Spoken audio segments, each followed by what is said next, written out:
everyone. You are welcome to Nest Telly. I am Nes, and today we are meeting an amazing author, SEUN AKINSUMIN. Nice Welcome to the platform. It is so good to have you here.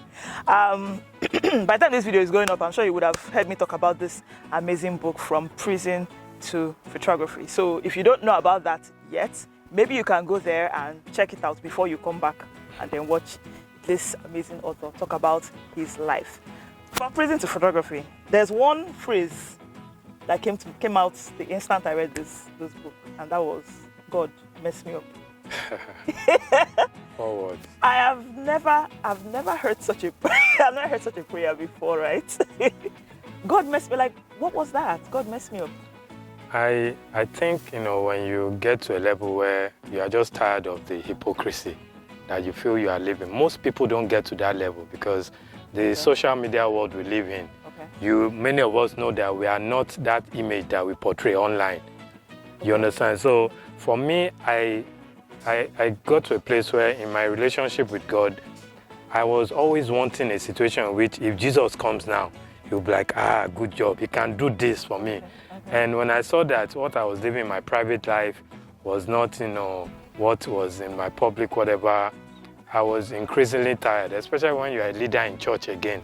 So I don't know, maybe God set me up to pray that prayer also, but I was just tired, and it was an attempt to still want to get back to God and please him.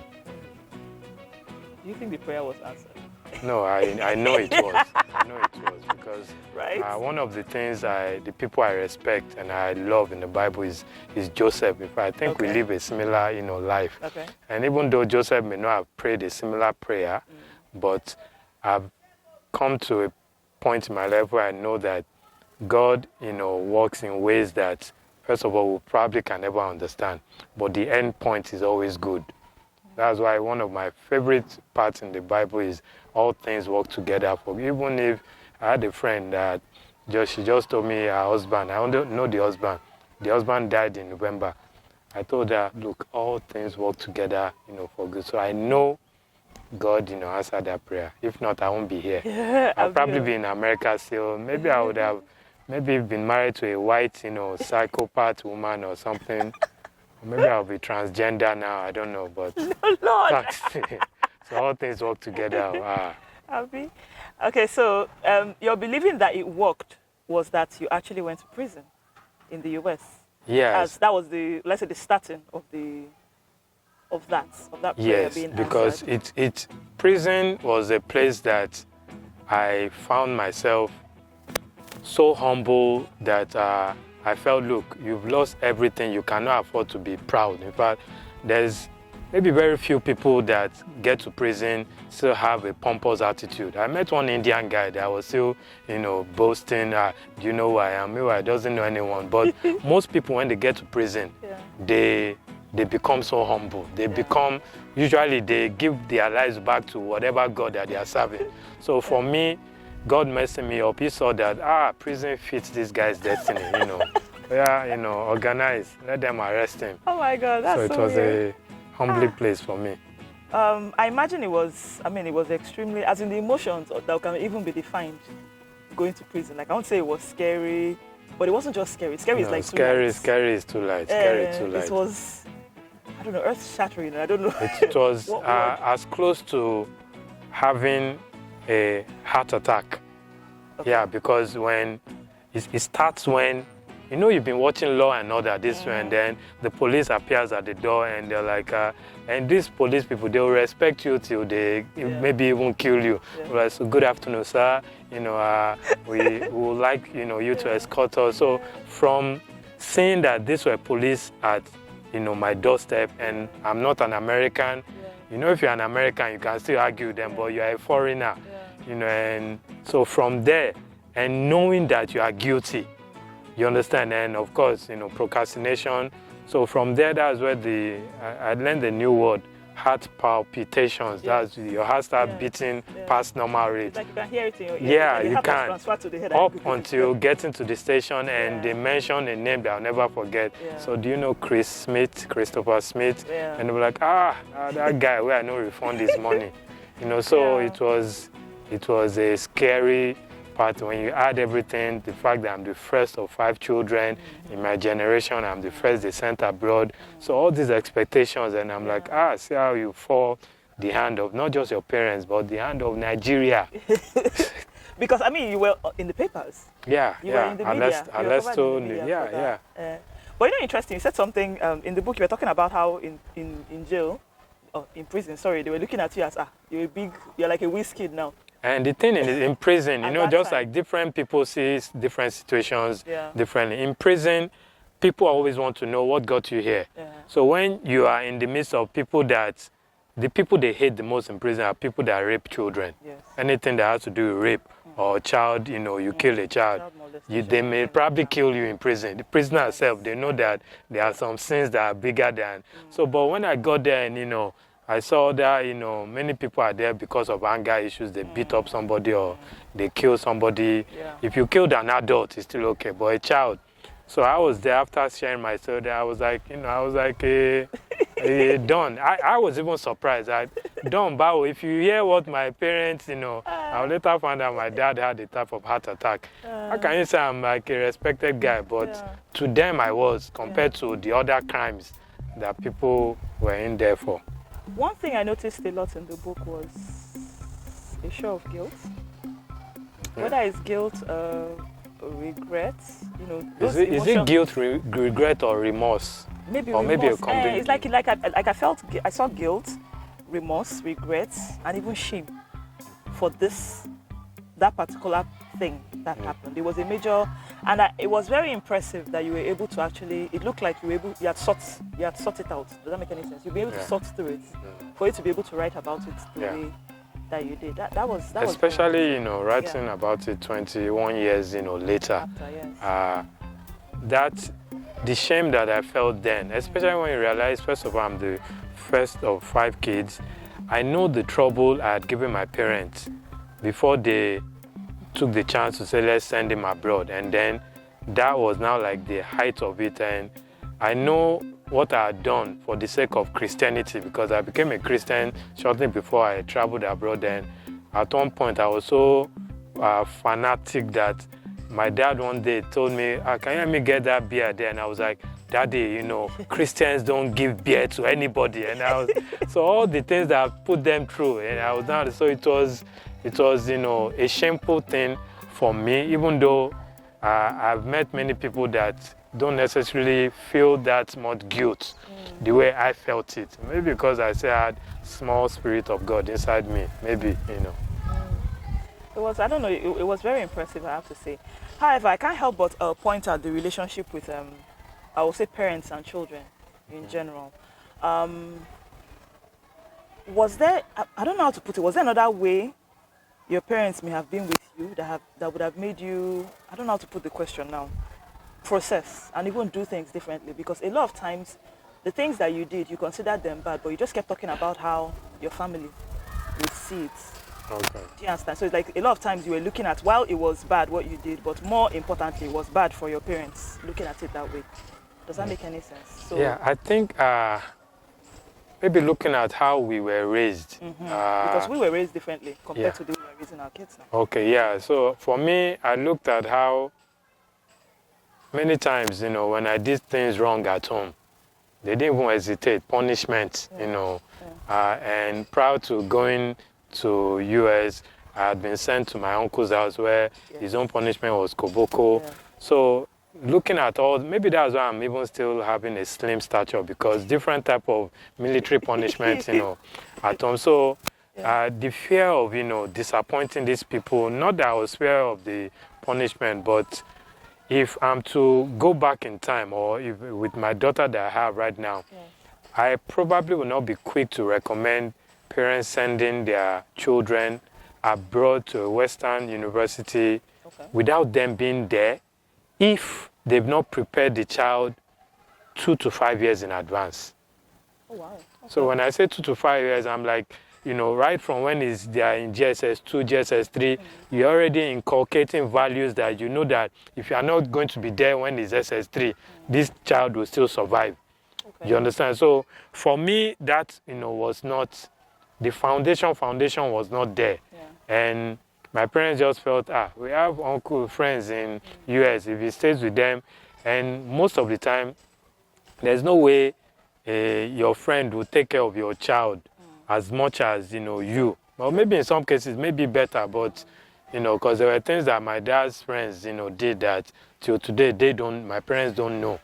And if my parents, if we had been living together there, I don't think it would have been, because every week there will be a type of accountability as compared to just on phone.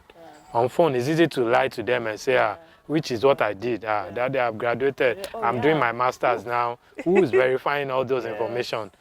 So maybe looking at just the way I was raised up, I'll probably advocate, look, send your child to a university here and then they can do masters there, except you can say, for the past 1 to 5 years, I've been grooming this child up to the level that now I can say, this is my child in whom I am well pleased. Send him anywhere, he won't fail. Not many parents can say that.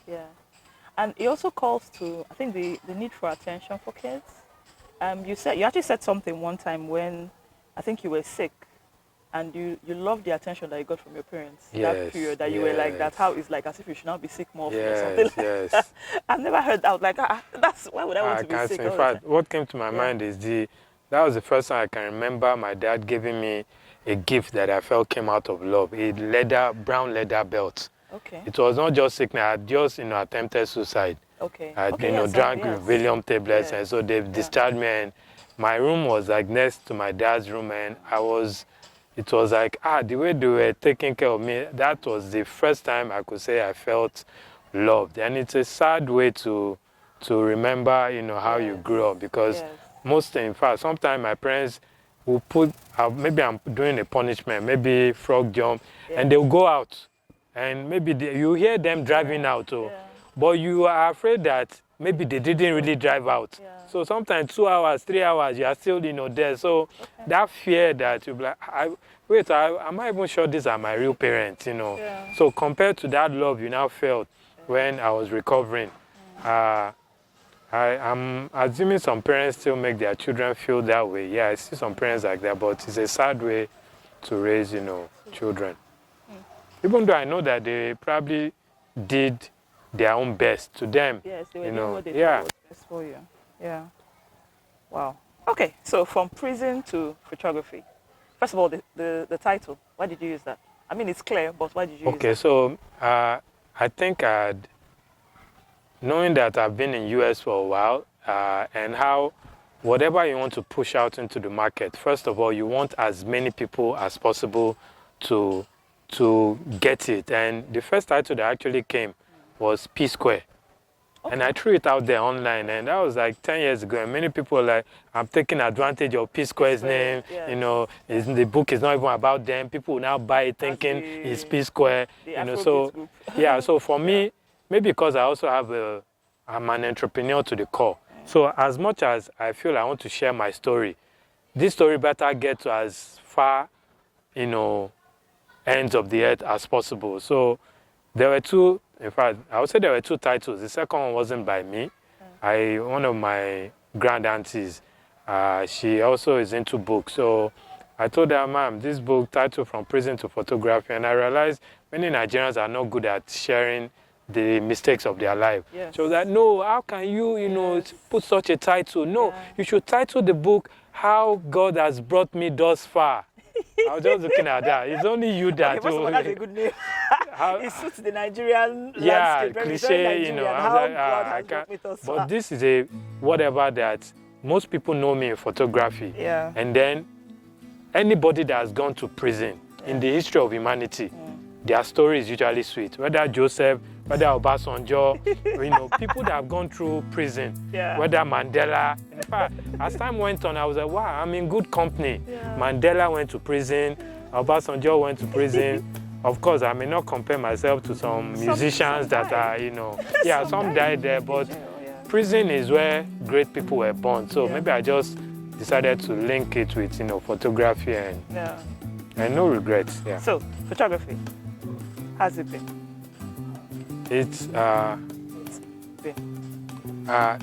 think The word that comes to mind is evolve. It has evolved, for me. Yeah. Because I started out with a camera phone that was 0.3 megapixel, and now I'm someone I'll call an educator. I do more of, teaching other people than, taking events, because the stress on my body, I think I started out without having gray hair. Now I have gray hair, so I need to manage my health well. So evolve has been the word, and most people have not been able to manage well the transition. So you see a lot of us that are trending 10 years ago, and right now they are flipping hamburger in one European country because the child said they must jackpot, things are not working. Yeah. So being able to transition well, even though I can't say I'm doing it well either, but oh, come on. It has been, you like to, see, you're always forming humble. I don't understand. You literally hosted the first ever photography conference in Africa or Nigeria. Well, let's stick with Nigeria. Now I'll say Africa. Okay, let's stick with There's Nigeria. one in South Africa, That is like, NIFEC, I feel like the first one, according to the book, is like one of the gutsiest things anybody could do. Yeah. Like, because there were photographers that were there before you that had actually made the name, they were big, and they just felt it was impossible. You couldn't even pull it off. As a matter of fact, it got to a point where they felt like it made sense that you failed, because there was no way you were going to be able to do it. True. And I think to a large extent, you can't. Right now, when I tell the story, right now I wish I could add an epilogue, because someone pointed out that chapter that you wrote about NIFEC is as if you were just angry at all those people that, I said, no, I was just writing how, I think to a large extent, one may probably not blame them, because if you are living in this Nigeria, let's be honest, if I'm to go back in time, I wouldn't be like Jesus trying to focus on other people first. I would try to focus on myself. So it's, in a way, you can't blame them to say, this person has a brand name, why didn't they do this? Yeah. But for me, I just took it as a way of turning every disappointment. Okay, German embassy denied me visa. Okay, what else can I do to, I just turned the disappointment into something that at the end of the day benefited. So I don't look at it from the perspective. So my new show now won't be using words like have the first person to release. All that one don't really matter. The point is where people's lives impacted, because sometimes the first person to do something may not matter. Yes. It could be the third person that is now doing it, that is now making. Was Elon Musk the first person to release car? No. But now, his cars are like. So, and I know Nigerians like those titles, that people like us, that's what we like. So I will say it, first ever, with my chest, the first ever photography conference in the whole of Nigeria. One of the gutsiest, I must say. When I read it, I was like, whoa. It was wild. It was crazy. It was wild, yeah. And I wanted to point out one particular story that I found, wow. Was it a mentor? Mm-hmm. You had an opportunity to be endorsed by someone, and you were talking to a mentor about help. Yeah. As in you were trying to get advice. Because was he a mentor? A mentor. And then the mentor kind of did he discourage, he or she? Because and so the interesting thing was that's when I think over the last 20 years I've realized and I understood what Jesus meant when he said he knew not to trust the heart of man, because when they were like be king, it was be in their heart. So the heart of man, is desperately, did I say wicked? So this mentor actually told me, okay, they contacted you to, you know what, give them this price, and gave me what I thought was good advice. So all I just realized was both the mentor didn't get back to me, the company too didn't get back to me, only for me to find out that they had concluded, behind my back, and he had gotten the deal. Yeah, wow. And in most cases, the average normal person will probably be angry. Yeah, I actually want to point out the fact that you don't even seem angry about it. No, so I don't know, maybe because of what I feel God has taken me through. Okay. I saw it as, I think I almost gave a testimony even in church. Okay. That, wait, a whole brand came to Nigeria, international brand. They were looking for someone to make an ambassador. And they settled with this top name, and SEUN AKINSUMIN. Okay. So that means I'm in the same level with him. Exactly. Praise God. God.